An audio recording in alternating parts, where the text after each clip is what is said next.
Vamos a escuchar ahora la clase magistral de no despedida, podemos hacer en sentido psicoanalítico, una no despedida. Gracias, Mariana. Bueno, a estudiar ahora, a la clase. Así que le agradezco, profesor Rostañotto, el espacio para poder dar esta última clase. Les agradezco a las autoridades también, al doctor Germán Pereno, a su equipo de gestión. Después voy a seguir agradeciendo, pero ahora lo hago porque sé que ya se están por ir, si es que no se fueron, no veo ahora. Pero bueno, es como pensamos también la facultad, trabajando, aunque en líneas diferentes, poder confluir en espacios de afecto como este. Y si, lástima que se fue, porque si lo podía convencer de que se haga psicoanalista, me daba por hecha. Pero bueno, ya lo voy a agarrar. Yo quería atenerme al programa de la materia. Hoy sé que están más o menos por la unidad de más allá de principio de placer, ¿sí? Como no he estado en este tiempo, bueno, más o menos calculé el cronograma y además lo conversé con el profesor titular en función de qué era conveniente transmitir hoy acá. Entonces nos encontramos a la altura de la unidad 9, ¿sí? ¿Estoy bien? Y ya preparándose para el parcial. Perfecto, entonces va a venir bien esta clase.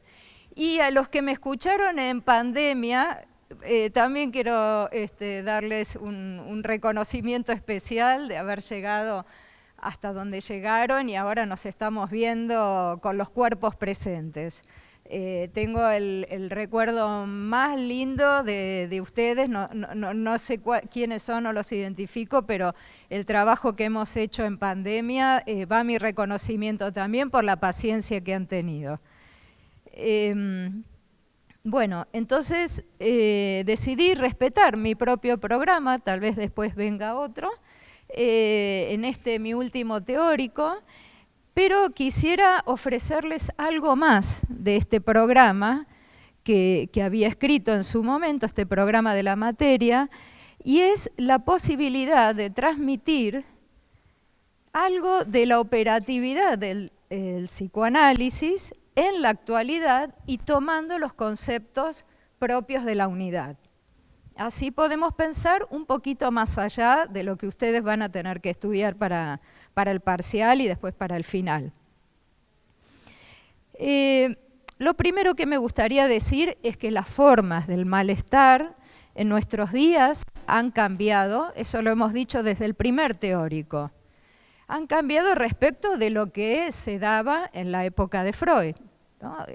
No son los mismos síntomas, no son los mismos padecimientos, por lo tanto, cabe preguntarnos sobre la vigencia del psicoanálisis en este tiempo. ¿Sirve o no sirve? Es una materia que ustedes la tienen como obligatoria. Más allá de que sea obligatoria, les propongo pensar si el psicoanálisis sirve hoy en día con estas problemáticas que encontramos en la clínica y también en los espacios sociales. Entonces, voy a tomar el texto Más allá del principio de placer como disparador para justamente desarrollar un poco esta idea y hacernos estas preguntas.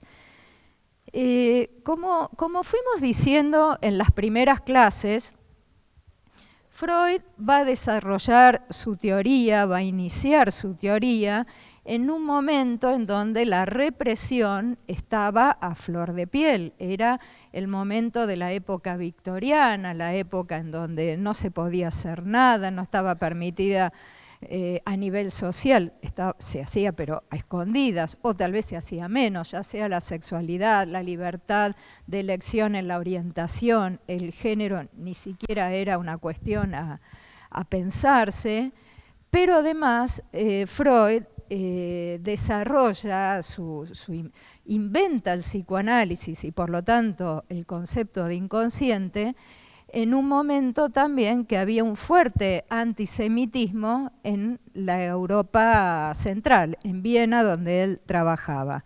Como saben, y yo ya lo he dicho, había todavía no, bueno, no había acontecido el Holocausto, pero sí ya había persecuciones a los analistas judíos, como lo pueden leer, si a lo mejor alguna vez tienen tiempo, en un texto que se llama Freud y los berlineses. En este contexto hemos estudiado cómo Freud llega al psicoanálisis de la mano de las histéricas, que concurrían a su consultorio por esto que se llamaba enfermedades nerviosas, y Freud se deja enseñar por estas mujeres. Se deja enseñar por el sufrimiento que de ellas escucha, ¿no? Les da la palabra, les da la voz para que ellas puedan expresarse y ser escuchadas. Y luego viene un segundo tiempo en la enseñanza, en la obra de Freud, que es el tiempo en el cual nos vamos a ubicar hoy en este teórico, que es el tiempo del giro del 20. Entonces hay un recorrido en Freud que desemboca en este giro del 20 de 1920 y que viene en el momento en donde a Freud le pasan cosas. Le pasan las cosas de la guerra, incluso con familiares directos, de la Primera Guerra Mundial, le pasa su propio cáncer, su enfermedad, las persecuciones también por su condición de judío, y también cierta clínica que él empieza a recibir en su consultorio, que era muy diferente a la que venía escuchando hasta el momento. Entonces, a partir de 1920, tenemos este famoso giro del 20 que se plasma en el texto Más allá del principio de placer. Igual hay uno anterior, que es el del 19, que es Lo ominoso, que es un trabajo que Freud escribe y donde ya vemos allí algunos elementos de lo que él va a plantear con el que sigue de 1920. Un hermoso texto, se los recomiendo cuando llegue el momento de leerlo con placer, con gusto, porque más allá de que tiene claves de estudio, es realmente agradable de leer y muy interesante. Entonces a Freud ya no le alcanza compensar los síntomas y los padecimientos como los venía haciendo hasta ese momento. Ya no era suficiente pensar que solamente la represión como mecanismo psíquico era la causa de todos los males, para decirlo de alguna manera. Era necesario darle una vuelta más a su teoría y construir un aparato teórico y clínico que le permitiera ir más allá de este mecanismo de la represión. Y también de otra cuestión que él había, otro concepto que él había acuñado, que ustedes se van a acordar, las pulsiones de autoconservación. ¿Se acuerdan cuando vimos pulsiones de autoconservación y pulsiones sexuales? ¿No? Creo que era la unidad 6. Bueno, ahí Freud planteaba incluso la lógica del deseo, con el libro de los sueños. Teníamos las pulsiones de autoconservación, el cumplimiento de deseos a partir de los sueños, la idea de un aparato anímico que buscaba siempre el placer. Bueno, esto no alcanzaba para poder dar cuenta de los padecimientos, los sufrimientos, que no se explicaban, como digo, por este mecanismo de la represión. Entonces empieza a darse cuenta, incluso con su propia subjetividad, que había algo mucho más agresivo y mortífero, no conocido por el sujeto, que pulsionaba, empujaba hacia lo peor de la vida anímica, pero también de lo social, porque también va a poder explicar, por ejemplo, el odio social, el odio subjetivo, pero el odio social, fundamentalmente vinculado a la segregación del otro hoy también podríamos llamarlo bullying, eso a nivel ya más, como decía, acotado, pero bueno, la segregación en todas sus formas, la segregación del otro, y eso le permite pensar esto que les digo, no alcanza con pensar solamente en un principio de placer y del puro deseo en el inconsciente. Entonces, con esta perspectiva teórica, la del giro del 20, es con la que vamos a trabajar incluso hoy en día, en la clínica actual. Es la que nos sirve para trabajar hoy, quienes trabajen en la clínica el día de mañana, y además quienes quieran pensar algunos fenómenos, ya los voy a decir más adelante, al finalizar la clase, que también ofrecen lecturas desde el psicoanálisis y con este aparato teórico de Freud de 1920 en adelante. Es decir, una clínica, lo repito, que va más allá del principio de placer. Esa es la que va a resultar operativa hoy. Si bien, por supuesto, con ciertos ayornamientos. No es la misma clínica que antes, pero esos conceptos los ayornamos, los modernizamos, si se quiere, los repensamos y los aplicamos hoy. Entonces, vamos con el texto más allá de principio de placer. Voy a dar unas pinceladas porque no da el tiempo para todo, pero por lo menos esto que les digo, lo que nos permita pensar esta cuestión, los conceptos que nos permitan pensar esto. En más allá de principio de placer, Freud va a trabajar no solo el principio de placer, sino también el principio de realidad. Esos principios que ustedes ya estudiaron en las primeras unidades, principio de placer, principio de realidad, los va a retomar de alguna manera al principio del trabajo. De hecho, Freud nunca consideró que en el principio de realidad no hubiera principio de placer. Al contrario, más bien el principio de realidad es un principio de placer con efecto retardado o retrasado, ¿no?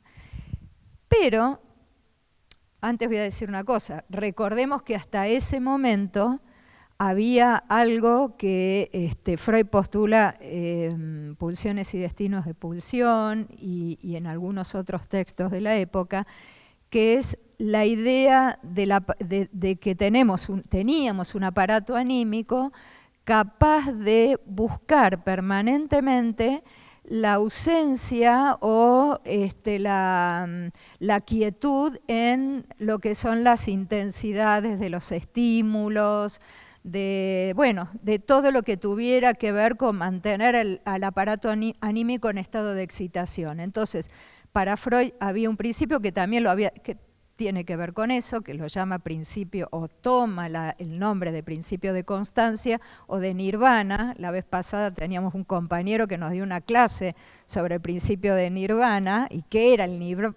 nirvana para la meditación, no sé si estará, pero realmente pasaba por ahí, ¿no? Todo quieto, ausencia de estímulos, ni de nada. Era como el estado de meditación, sería, ¿no? Un estado zen. Hoy se dice enyoguizarse, pero era más o menos eso.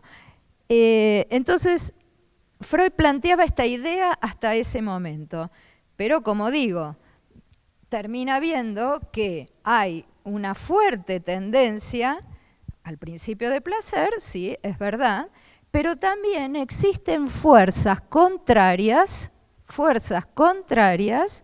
que van justamente a contrapelo de este principio de nirvana, de constancia, ¿no? Van en contra de nuestro propio beneficio, si se quiere. Y eso es lo que produce displacer, malestar, que lejos de ser reprimido, insiste una y otra vez, sin que el sujeto pueda detenerlo, porque esto no se puede detener con la voluntad. No es que uno dice, a partir de ahora no voy a ver más Instagram durante 2 horas y me voy a poner a estudiar.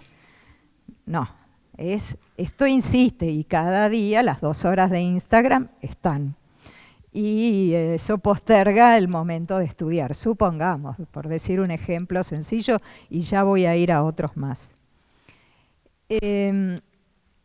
Entonces, Freud no ofrece el ejemplo del Instagram, pero sí ofrece algunos otros ejemplos que nos permiten ubicarnos en esa vía, en esa perspectiva. No sé dónde andará Marco para que me ayude con el pizarrón.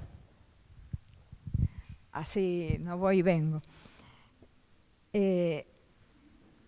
Había terminado la guerra, como les digo, la Primera Guerra Mundial, y Freud empieza a recibir en su consultorio sujetos que habían estado en la guerra, soldados que habían estado en la guerra, habían regresado con una serie de mortificaciones en el cuerpo, síntomas, lesiones y demás.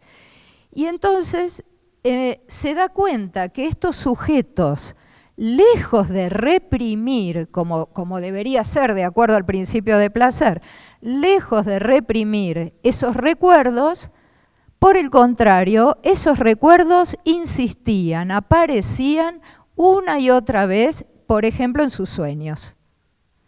O sea, si nos regíamos por el sueño como un cumplimiento de deseo, esta se cae, porque ¿cómo puede ser que estos señores que habían sufrido tanto vuelvan a soñar con ese sufrimiento? No va, hay una contradicción ahí, dice Freud. Entonces, escucha eso, escucha sus sueños y dice, bueno, ya la interpretación de los sueños, no lo dice así, pero lo leemos de ese modo, la interpretación de los sueños de 1900, donde la mayoría de lo que planteaba ahí era que un sueño era el cumplimiento de un deseo sexual infantil reprimido, bueno, acá con los sueños traumáticos de guerra, eso se cae, ¿no? Entonces se da cuenta que hay algo que va más allá del principio de placer, algo muy mortífero que insiste y que a esa insistencia Freud la va a llamar neurosis traumáticas.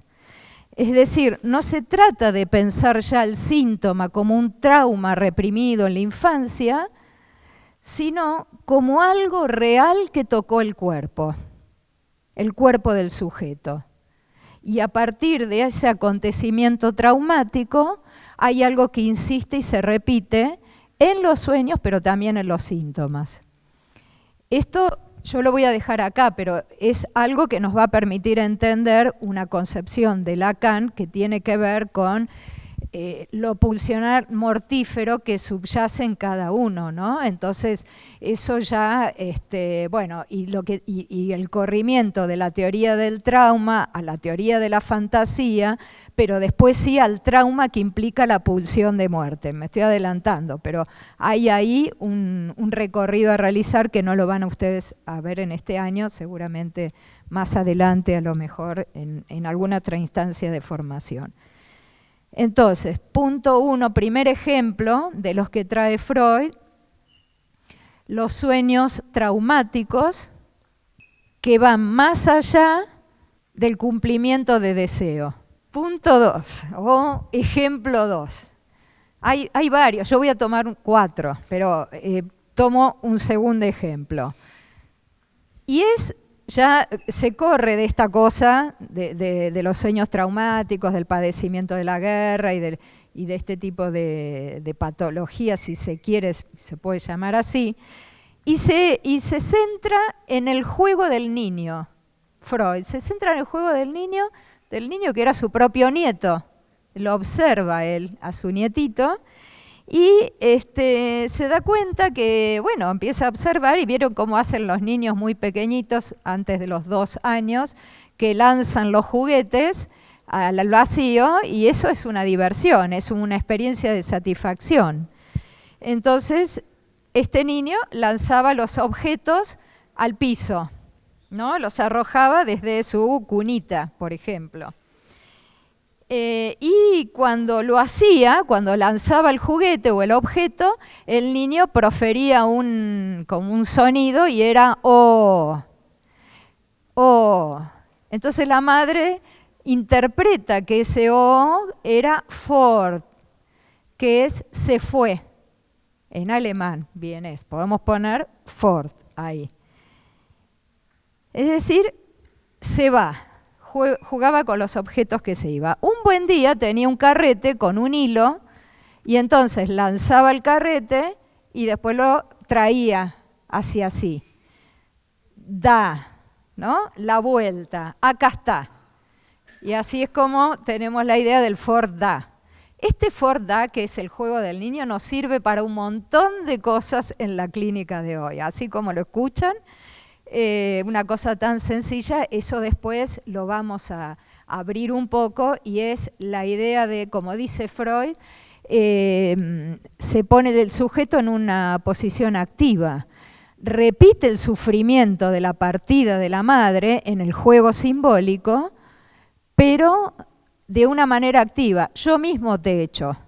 Es como que el niño dijera, yo mismo te he hecho. Entonces, de la pasividad de ser, podríamos decir, dejado por la madre, él mismo aleja a la madre, ¿no? Pero con la idea de que todo lo que se va puede volver. También es eso, ¿no?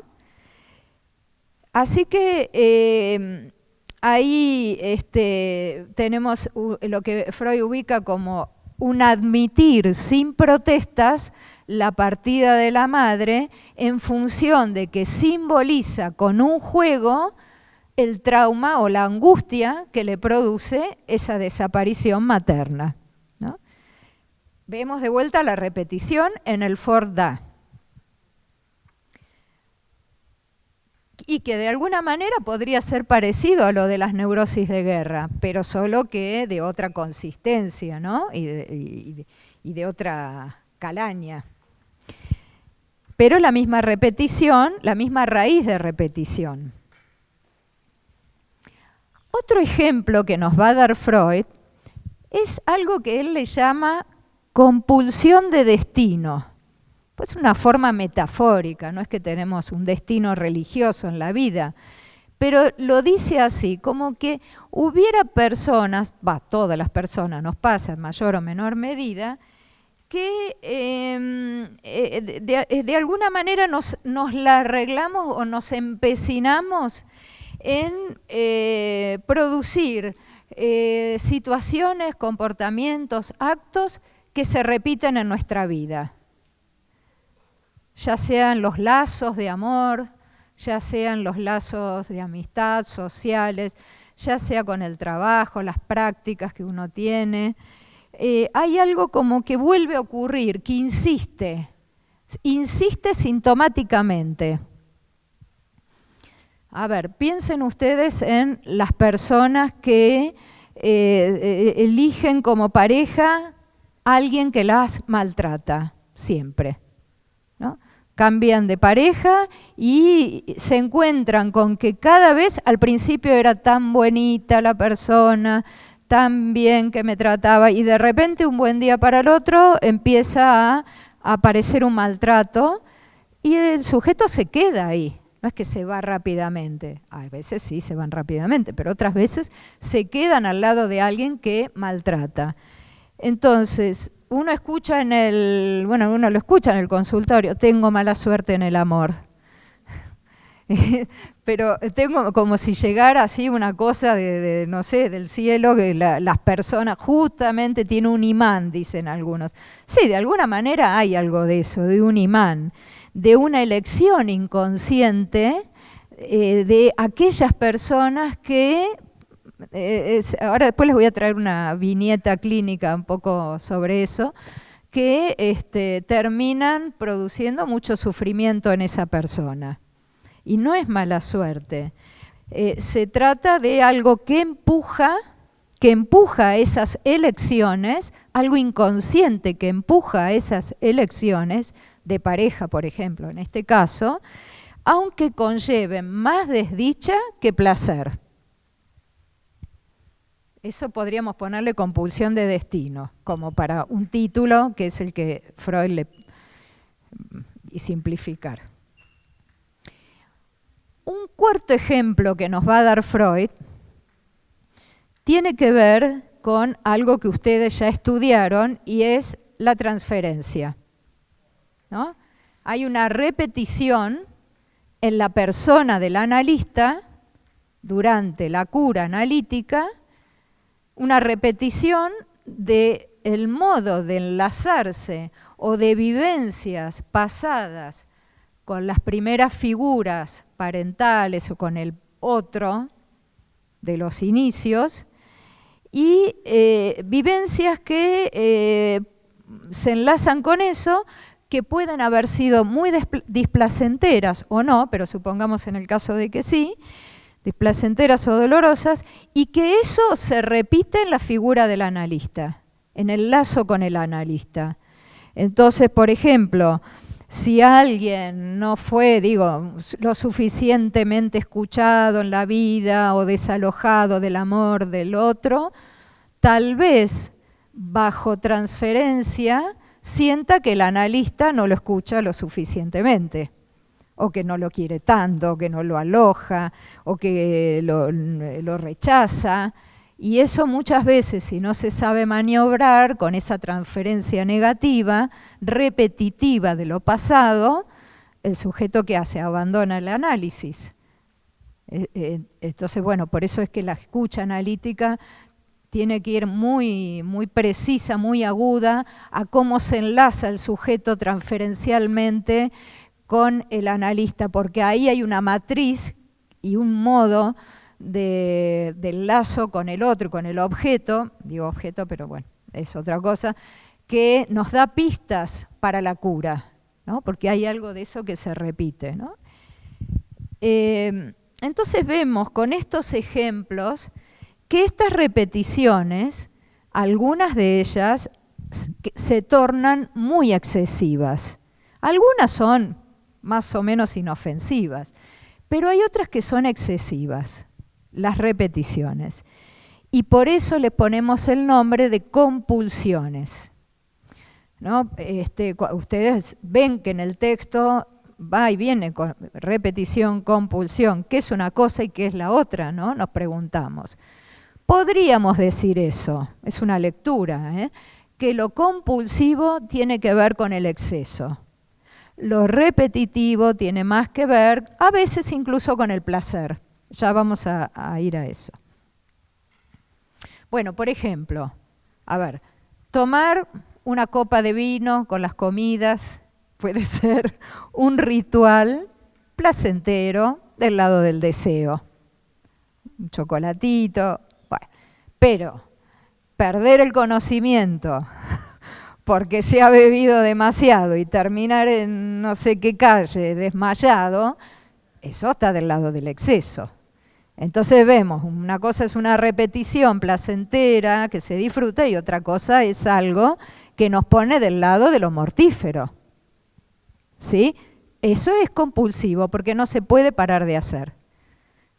También escuchamos, ¿no? Voy a dejar de beber, a partir del lunes no voy a beber más. Y eso no se puede hacer porque no es un problema de voluntad, ¿no? Y cuando a veces se enoja alguien con el otro que no deja de beber, no tiene que ver con que pueda o no pueda, o quiera o no quiera.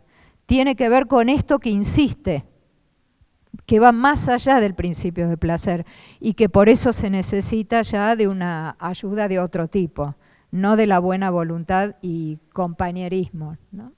Aunque a veces también decimos que se cambia un partener por otro, ¿no? Y entonces el amor como partener puede sustituir a la botella como partener. Pero bueno, eso sería ya otro tema. Entonces, ¿cómo se entrama esta compulsión de repetición con lo pulsional? Ya venimos diciendo algunas cosas. ¿Cómo se entrama esta compulsión de repetición con la pulsión? Primero vamos a recordar que hasta el momento de la definición de pulsión que nos indicaba que el esfuerzo de la pulsión tenía que ver con la conservación de la vida, con eso Freud estaba más o menos organizado. Y entonces teníamos las pulsiones de autoconservación que mantenían al sujeto del lado de la vida y del bienestar, y también las pulsiones sexuales que permitían el lazo con el otro, ¿no? Teníamos, ¿se acuerdan de esa clasificación? Ahí podríamos poner primer dualismo pulsional,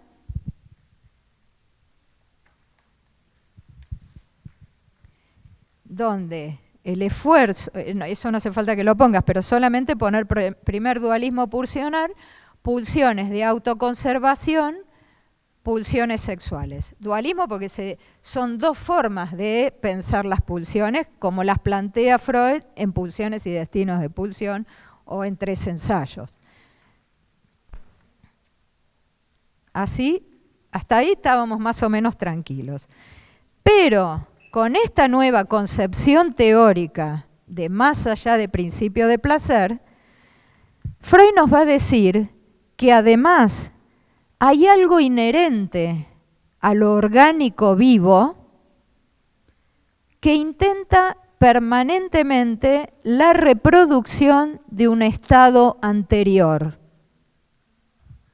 Sí, está la pulsión de autoconservación, pero también hay algo que empuja a volver a lo inanimado. Lo inanimado es la nada, digamos, antes de que el organismo humano empiece a desarrollarse, nazca y todo lo demás, era nada, lo inanimado. Entonces, ahora va a decir Freud, todo lo vivo muere, regresa a lo inorgánico, porque ahí está trabajando con el tema del soma, de la biología, ese como un restito de Freud que tiene todavía, que le interesa seguir discutiendo con los biólogos y demás. Entonces, dice, regresa a lo inorgánico. La meta de toda vida es la muerte, dice, fuerte esto, la meta de toda vida es la muerte, pero no la meta como un objetivo, ¿no? Un objetivo consciente, sino como un destino que insistirá siempre de manera más o menos directa. Un destino. Entonces nos vamos a encontrar con un abanico de posibilidades. Por un lado tenemos sujetos que van a intentar prolongar ese trayecto todo lo posible, o sea, de lo animado a lo inanimado. Hay sujetos que van a hacerlo largo ese camino. ¿Cómo van a hacer? Van a luchar con energía, dice Freud, contra influencias peligrosas que lo llevarían al sujeto a alcanzar esta meta en el camino corto. Nacer y morir prontamente, tal vez. Mientras que del otro lado, dice Freud, habrá otra clase de sujetos que se lanzan hacia adelante para alcanzar lo más rápidamente esa meta final. Es decir, que hay unos que prolongan y otros que acortan. A voluntad, no. Es la pulsión de muerte lo que va a comandar eso. Es decir, volver a la muerte, a lo inanimado rápidamente. En esos dos extremos tenemos un abanico, no es una cosa o la otra. Hay sujetos que están más de un lado y sujetos que están más del otro. Y Lacan va a decir que en realidad lo único que puede ir en contra de esa pulsión de muerte, porque Lacan ya va a decir que ni siquiera hay pulsiones de vida, es todo pulsión de muerte, lo que hay es el deseo, eso es lo que nos frena. El deseo es lo que frena, puede frenar, si lo hay, una posición deseante, esa pulsión mortífera. El deseo se construye, si no está muy claro, en un análisis, por supuesto. Entonces volvamos al primer dualismo, pulsiones sexuales y pulsiones de autoconservación. Pero otra cosa que también Freud se había dado cuenta, no sé si ustedes se acuerdan, en Pulsiones y destinos de pulsión, este texto, donde allí se le hace un poquito se le arma una cuestión, una complicación epistémica, Freud, que yo lo había traído en aquel momento al teórico, y es que Freud va a advertir, y así lo dice, que en la pulsión sexual, no la de autoconservación, en la sexual, hay un componente sádico, agresivo, que está más del lado de lo mortífero. O sea, él ahí ya ve algo que no le cierra del todo, sigue adelante, y ahora con este texto ya lo dice claramente. Hay algo de lo sádico en la pulsión sexual. Entonces, por lo tanto, ya no podemos pensar pulsiones de autoconservación de un lado y pulsiones sexuales del otro. Ahora ya vamos a tener que introducir algo distinto, y es el segundo dualismo pulsional, pulsiones de vida por un lado, pulsiones de muerte por el otro. Ahí está, perfecto.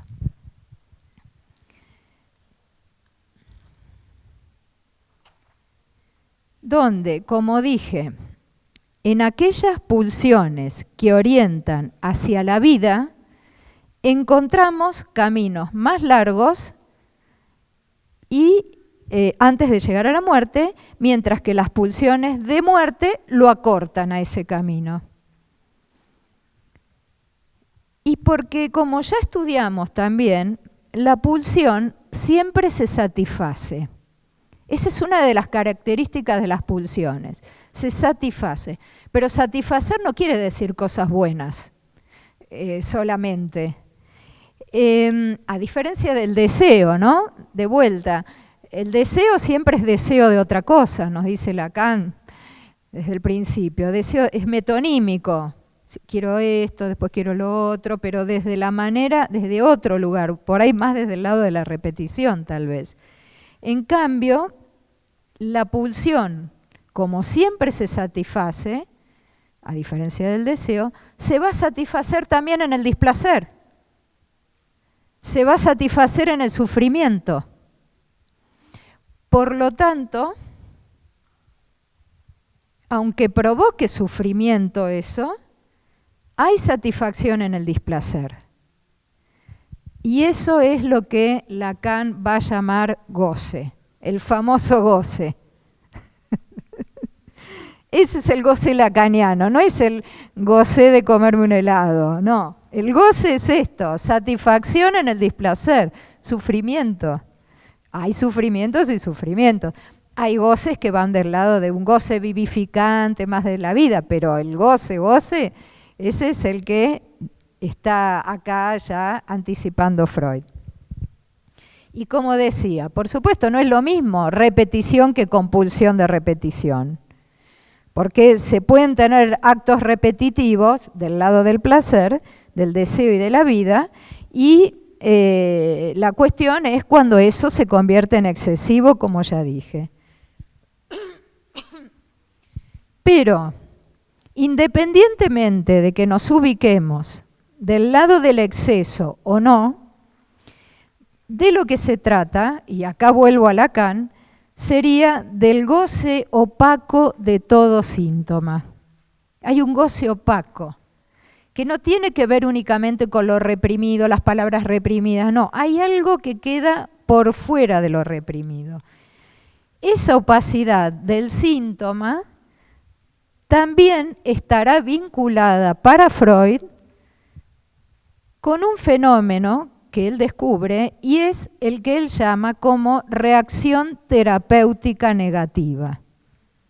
Reacción terapéutica negativa, donde él observa que aquellos pacientes, analizantes, que en su trayecto de análisis se iban acercando a ese núcleo silencioso, opaco, en lugar de mejorar y de aliviar sus síntomas, empeoraban. Entonces, de vuelta, tenemos un quinto ejemplo, tal vez, que es la RTN. Ahí está, la reacción terapéutica negativa. Entonces, también ahí Freud va a ver que un síntoma no es solamente algo que se puede descifrar, como hacía con Elizabeth o con sus histéricas, que había que darle un sentido al síntoma, descifrarlo, encontrar el por qué, interpretarlo. No, Acá Freud va a decir que hay algo que va más allá de la posibilidad de ser descifrada. Y con Freud, y también después con Lacan, va a desaparecer la idea de que todo síntoma se pueda resolver o eliminar. Esto es muy importante, incluso para pensar la salud mental, ¿no? No todo síntoma tiene cura, siempre hay un resto que no se puede eliminar. De hecho, Freud lo va a llamar restos sintomáticos, y por eso Freud va a decir, en un texto muy tardío, casi tiempo previo a su muerte, lo va a llamar análisis terminable e interminable. O sea, no hay una promesa de eficacia, de felicidad extrema, de ausencia de malestar. Por más análisis que tengamos, por más terapia que hagamos, psicológica, gestáltica, lo que sea, siempre va a haber un resto. Ese resto tiene que ver con ese goce opaco y tiene que ver con tropezar siempre con la misma piedra. Por más análisis que haya, lo que pasa es que uno, al concluir un análisis, está más advertido. Pero eso es lo propio, eso es lo singular. De eso no nos vamos a poder desprender. Va a quedar más morigerado, más suavizado, pero va a insistir siempre. Así que nada de éxitos que vayan, de promesas de felicidad. Les traje una viñeta clínica. Si bien los psicoanalistas, voy a decir así, celebramos la ley de salud mental, nos alegramos enormemente, también sabemos que el bienestar completo no existe, como plantea la OMS, por ejemplo, ¿no? Entonces, en ese punto podemos tensionar algunas cosas. Bueno, les cuento de la viñeta esta de un sujeto en análisis que escuchado, recibido en mi consultorio. Se trata de una mujer, he desdibujado los datos, por supuesto, para que no sea reconocible ella, pero se trata de una mujer que consulta por problemas de pareja, ¿no? Una clásica consulta en un consultorio, problemas de pareja. Ella siempre, como decíamos hace un rato, elegía hombres que la maltrataban, incluso a veces hasta con violencia física. En determinado momento del trabajo analítico se empieza a dar cuenta que, a sentirse atraída por mujeres, o sea, deja de interesarse por los hombres y se siente atraída por mujeres. Se orienta sexualmente por ese lado. Y si bien ya no se relaciona con hombres que la maltrataban, sin embargo, las mujeres que ella elige como pareja la maltratan. Entonces se da cuenta de que este lugar donde ella se pone no tiene que ver con su elección sexual y de pareja de género, tiene que ver con ella. Por supuesto que acá digo, es una mujer que podía salir del infierno del maltrato, ¿no? No, es una mujer que tenía los medios para salir de ahí y sin embargo estaba con estas parejas, ya sean hombres como mujeres. También aparece algo en el análisis, en el trayecto del análisis más adelante, que ella cuenta que permanentemente tenía accidentes, lo digo entre comillas, domésticos. Ay, gracias. Quemaduras, por ejemplo, golpes, caídas. Siempre a las sesiones, por lo menos cada 2 o 3 sesiones, venía con alguna lesión en el cuerpo de un accidente que ella había tenido y me los mostraba, ¿no? Exhibía eso. Ahí vemos algo de la pulsión, ¿no? La exhibición del sufrimiento. En cierto momento recuerda una escena infantil. Trae una escena a una sesión y la escena se trata de que ella, siendo muy pequeña, frente a un plato de comida en la mesa, sentada con su padre, un plato de comida muy caliente, ella le pregunta al padre si eso estaba caliente. Ella tenía 5 años ahí. El padre, impaciente, malhumorado, le grita, come. Ella obedece y se lastima de manera importante su boca, su boquita. Durante toda una semana, ella relata, porque lo vive muy traumáticamente, no logra incorporar alimentos, solo puede tomar líquidos. O sea, su cavidad bucal queda seriamente lesionada. Y ella me dice, yo sabía que estaba caliente y aún así obedecí. No sabe por qué lo hizo. Pero a partir del trabajo con esta escena y de poder ubicar su propia posición subjetiva, más allá del sadismo del padre, porque el padre era un sádico, no le importó que su hija se lastimara, más allá de lo del padre, ella se pregunta por su propia posición. ¿Por qué lo hice? ¿Por qué obedecí si yo sabía que estaba caliente?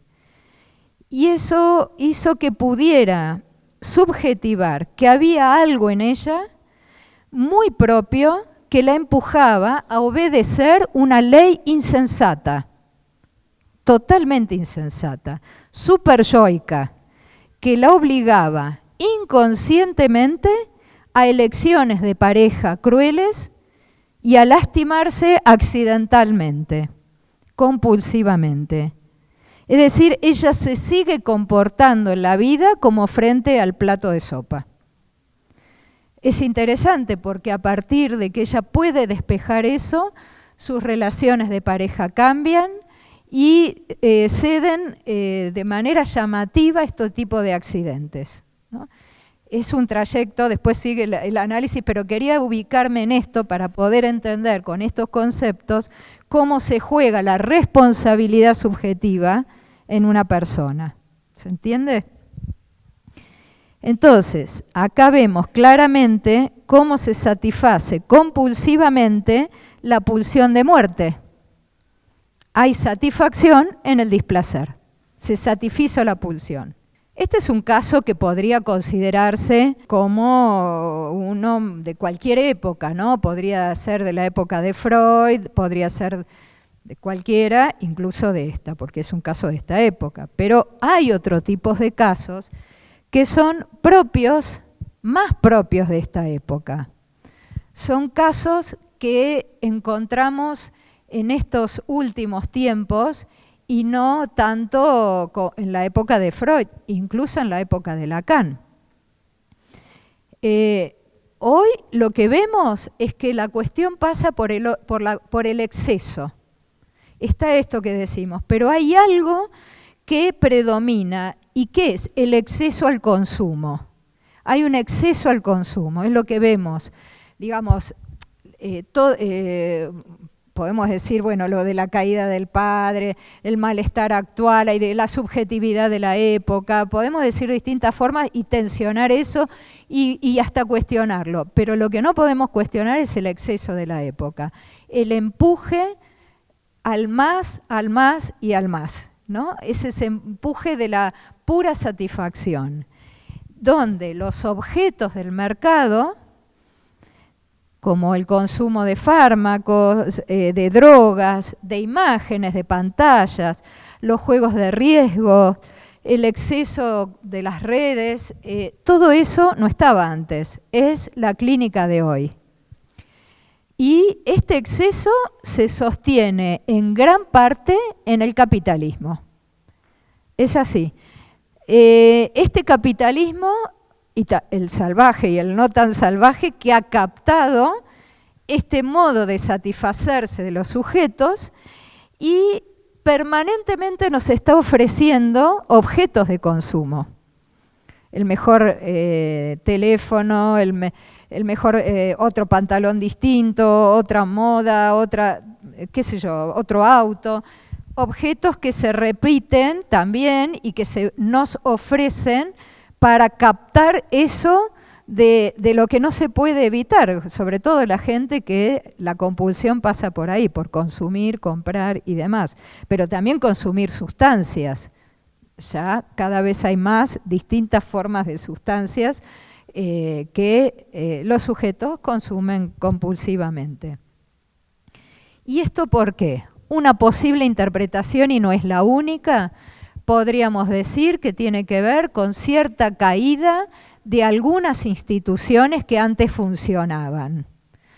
Instituciones que funcionaban como una armadura. Esto que Freud le decía el ideal del yo, por ejemplo. ¿Se acuerdan? El ideal del yo que estaba encarnado en la figura del padre, en la figura de la religión. Bueno, eso ha caído, pero no es para ser nostálgicos de eso, no decimos está bien, está mal, no, es lo que pasa es eso, y entonces tiene que venir algo a ese lugar. ¿Y qué viene al lugar de eso que ya no está? Porque produce angustia cuando un sujeto no sabe de dónde agarrarse. Nosotros nos agarramos de la universidad, nos agarramos de distintas cuestiones, ideologías incluso, pero cuando no hay nada, hay un vacío de eso, el sujeto necesita suplantarlo con algo. ¿Y con qué lo suplanta? Con objetos de consumo, por ejemplo, ¿no? De toda clase.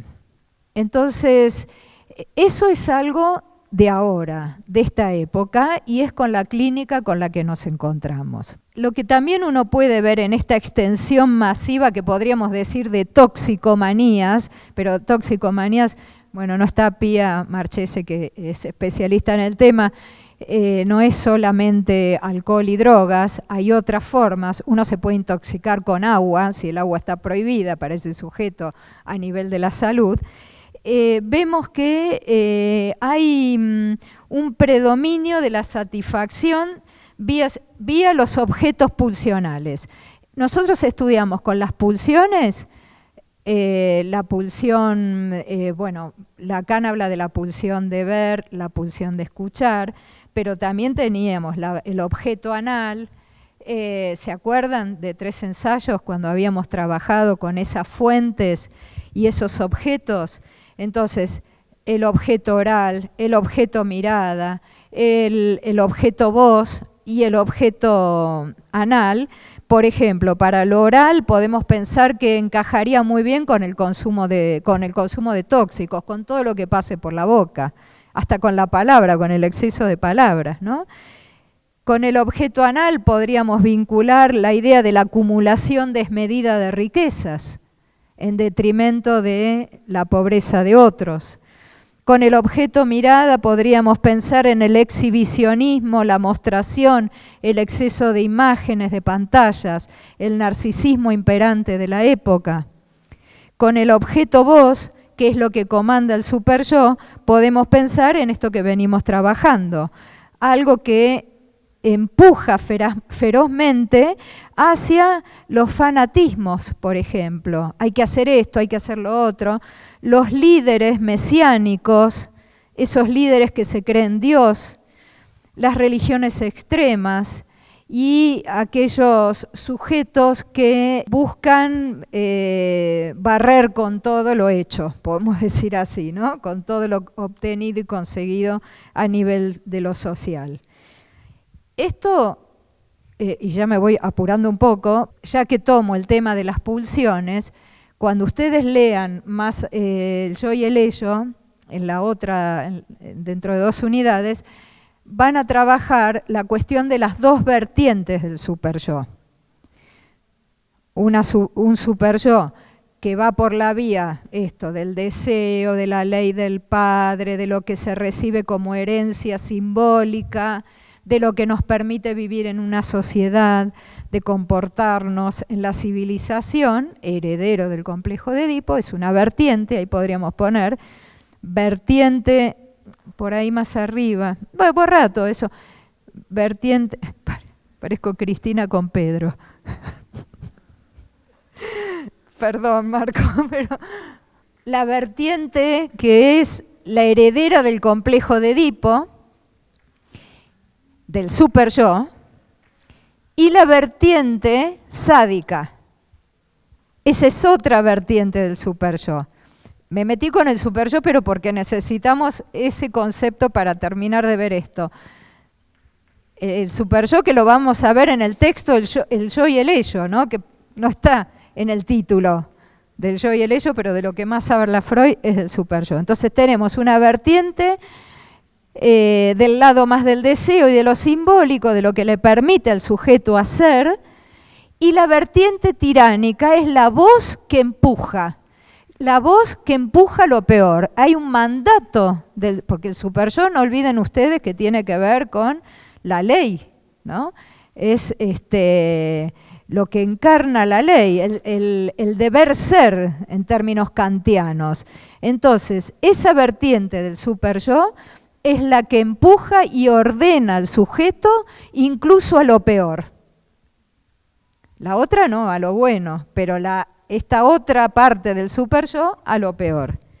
Entonces, esa ley insensata es la que hace padecer al sujeto.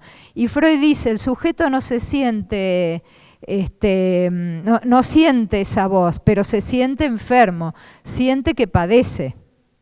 Es la vertiente que empuja al odio, a la segregación, pero también a todos estos actos compulsivos. Es la vertiente que se relaciona con la muerte, con la pulsión de muerte y con el odio, por lo tanto.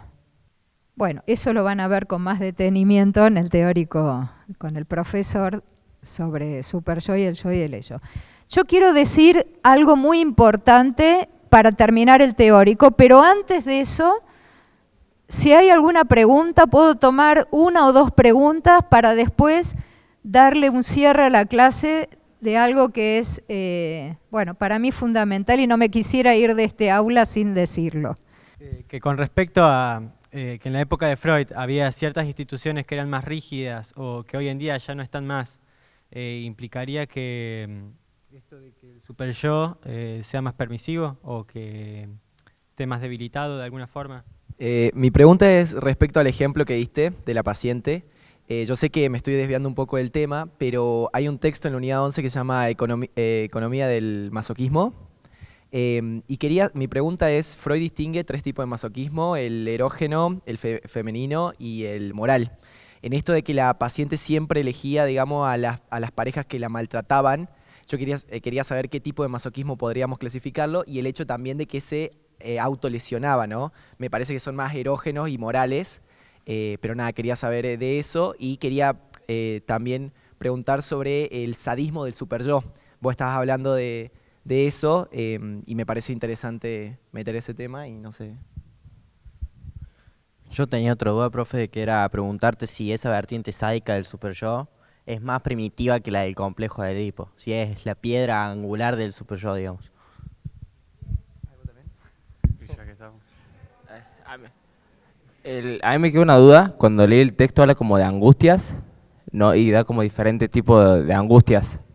Eso se relaciona cuando más allá del principio de placer, es como que siempre queda este malestar, este desecho como que queda, y después se retoma el malestar de la cultura, y me estoy desviando, pero es mi duda más o menos por ahí, sobre el tema de las angustias. Un placer de preguntas, realmente, muy bien, excelente, están orientados en la escucha. Vamos por orden, a ver, pero que me tengo que ir acordando. La pregunta de allá era por... sí.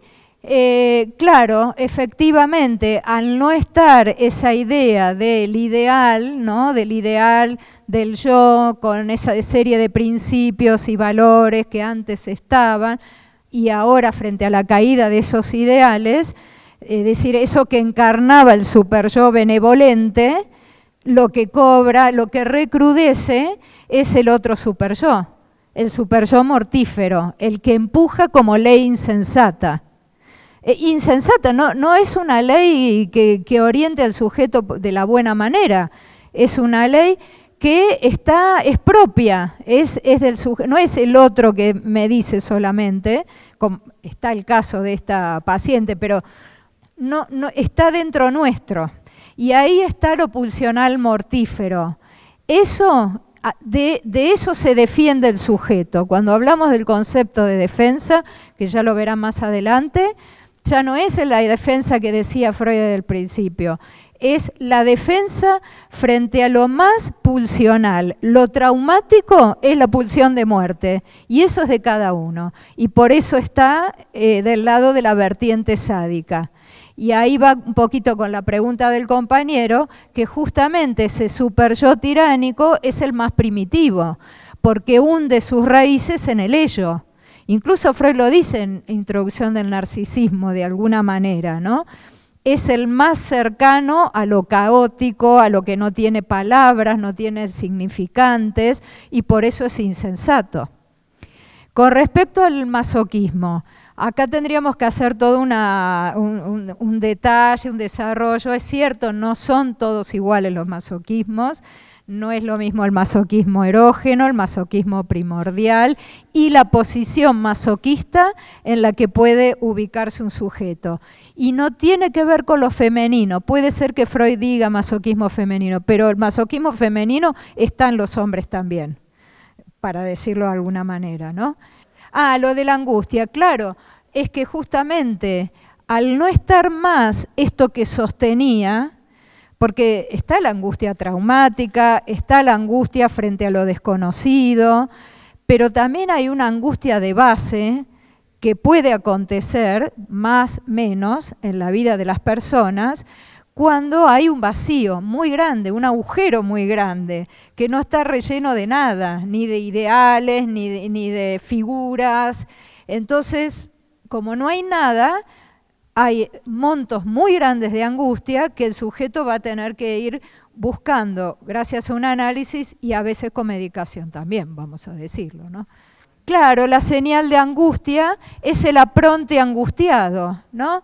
El sujeto sabe que se le viene algo y eso es un modo también de tratamiento. En los extremos de lo que se llaman los ataques de pánico, por ejemplo, que están en boga en esta época, el sujeto sabe cuando eso llega, ¿no? Incluso ahí se escucha, me angustio de solo imaginar que me voy a angustiar. Entonces el sujeto se prepara un poco. Cuando logra prepararse con este apronte, esa angustia logra un tratamiento, pero cuando eso excede y el sujeto no puede afrontar distintas situaciones de la vida, bueno, eso conlleva un monto importantísimo de angustia, que no es lo mismo que la depresión, que la melancolía. Son dos fenómenos distintos, ¿no? Tienen raíces parecidas, tal vez, tiene que ver con el vacío, pero son formas distintas de malestar. Bueno, yo quisiera concluir, me llega bien con el tiempo, quisiera concluir esta clase con algunas reflexiones en torno al psicoanálisis, en torno a los psicoanalistas y a su vigencia actual. Sobre todo porque se escuchan, he escuchado, bueno, dice el profesor, he sido candidata a decana alguna vez, entonces he hablado con muchos compañeros, profesores, actores de la comunidad universitaria, y se escuchan muchos prejuicios con respecto al psicoanálisis. Ciertas voces, por ejemplo, que piden quitar al psicoanálisis de los planes de estudio, ¿no? Suprimir los textos freudianos, porque en algunos casos se lo tilda de patriarcal, de machista. Hubo una clase, ya sé que yo no estuve y hubo un poco de revoloteo, pero ya hemos trabajado con varios de los argumentos que demuestran que esta acusación es infundada, así que no me voy a detener demasiado en eso. Porque se dice que es una vieja teoría, ¿no? A lo largo de esta materia, estos cursantes, estudiantes y otros que ya han estado, hemos transmitido cómo los conceptos del psicoanálisis permiten ser utilizados hoy e incluso con los padecimientos de hoy. Y esta clase ha intentado demostrar esto también. Pero si aún así alguien estuviera o no estuviera del todo convencido, ¿a ustedes les parece que la vía podría ser eliminar el psicoanálisis? ¿No les parece que eliminar o suprimir los textos de Freud sería como suprimir, no sé, Marx, Heidegger, Platón, Aristóteles, Foucault. No sé, me parece que en la época, por ejemplo, de la dictadura en nuestro país, no se podían leer a ciertos autores, ¿no? Es un poco volver a eso. La historia tiene varios ejemplos de quema de libros, de tener que esconder los libros, de censura de materiales. Hitler en Alemania, ya que lo dijimos, persiguió a los psicoanalistas judíos. Entonces, nos parece muy controvertido, digo nos porque hablo de mí y de los docentes de la cátedra, hasta peligroso avanzar con la censura de libros. Otra cosa es debatir con los textos, distinto de suprimirlos. Suprimir es una práctica fascista. Esto se lo debo al profesor Delgado, que me lo hizo ver así, ex titular de psicoanálisis de la UBA. Entonces a mí me da un poco de miedo cuando escucho que hay que eliminar a Freud de los programas. Como digo, deberíamos eliminar a Marx por machista, todos lo sabemos, o a Platón por sus prácticas sexuales con jóvenes discípulos. Me cuesta pensarlo así, porque eso puede abrir puertas, como digo, peligrosas en los espacios de enseñanzas. Entonces considero que para sostener una enunciación propia en la práctica profesional y la capacidad de cuestionar, preguntarse, esto implica un plan de estudios que ofrezca una enseñanza sólida y diversa. Esto no se valida calculando la antigüedad de una teoría, de la teoría en cuestión que sea. Otra cuestión es que para poder aprender este tipo de materias de base necesitamos tiempo, reflexión, lecturas. El psicoanálisis, con sus textos fundamentales y su búsqueda de bibliografía, lleva tiempo, implica tiempo. En unos pocos meses no se logra. Es un aprendizaje activo. Y esto va a contrapelo de la lógica del mercado, como recién decíamos, ¿no? Del exceso de objetos de consumo, que como hay que tener mucho, saber mucho, acumular mucho conocimiento, tengo que rendir muchas materias, rápidamente en 4 meses estudio, eso me decía en la virtualidad pasó esto, ¿no?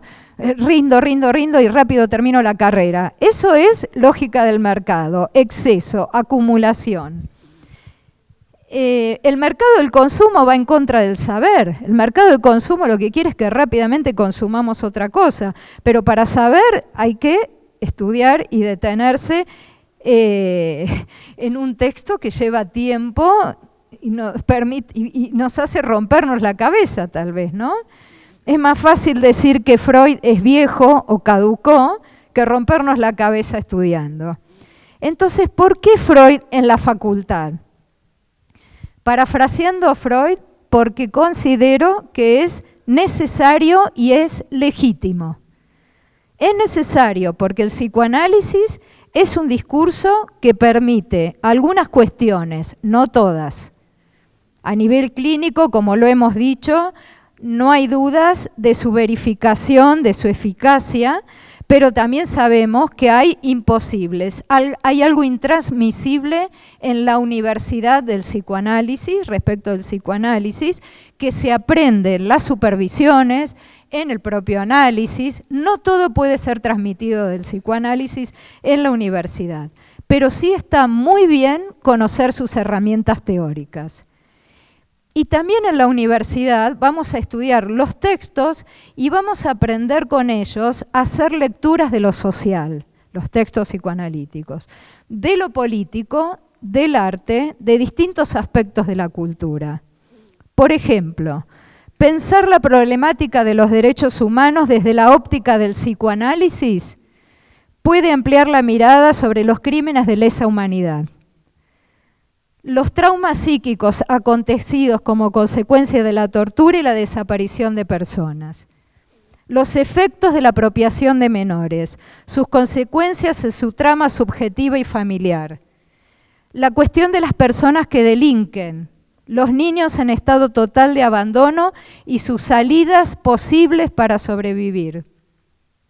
También las consecuencias de ser migrante, el dolor por dejar lo propio, el sufrimiento por ser rechazado en cualquier lugar del mundo donde se pueda llegar, por ser pobre, por ser negro, por estar enfermo, por oler diferente, vestirse diferente, cocinar otra cosa.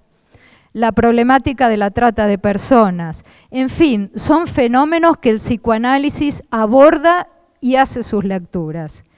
Entonces, esto intransmisible de la experiencia subjetiva, que no podríamos enseñar en la universidad, da lugar a lo que sí nos permite, en tanto discurso crítico, que interpela, sostiene preguntas y lecturas respecto de lo social y de los fenómenos del sufrimiento en el mundo actual. Voy a agradecer a los ayudantes y adscriptos, todos los que han pasado por la cátedra a lo largo de los años, por su trabajo, por su compromiso, por su generosidad. Algunos ya son psicoanalistas de trayectoria después de tanto tiempo. Quiero agradecer también a los docentes de la cátedra, a los de siempre, a los recién llegados, porque siempre me han enseñado, el profesor Rostañotto, que ahora queda esta cátedra en muy buenas manos, a los no docentes también, un especial agradecimiento por el apoyo, por el estar siempre al pie del cañón, a las autoridades de la facultad, al señor decano, el doctor Germán Pereno, lástima que no lo convencí del psicoanálisis, pero ya lo voy a lograr, a la Universidad Nacional de Córdoba, por supuesto, pero fundamentalmente a ustedes, a los estudiantes, porque para mí son la fuerza viva y joven, deseante, y es lo que mantiene esta universidad. Así que les deseo lo mejor.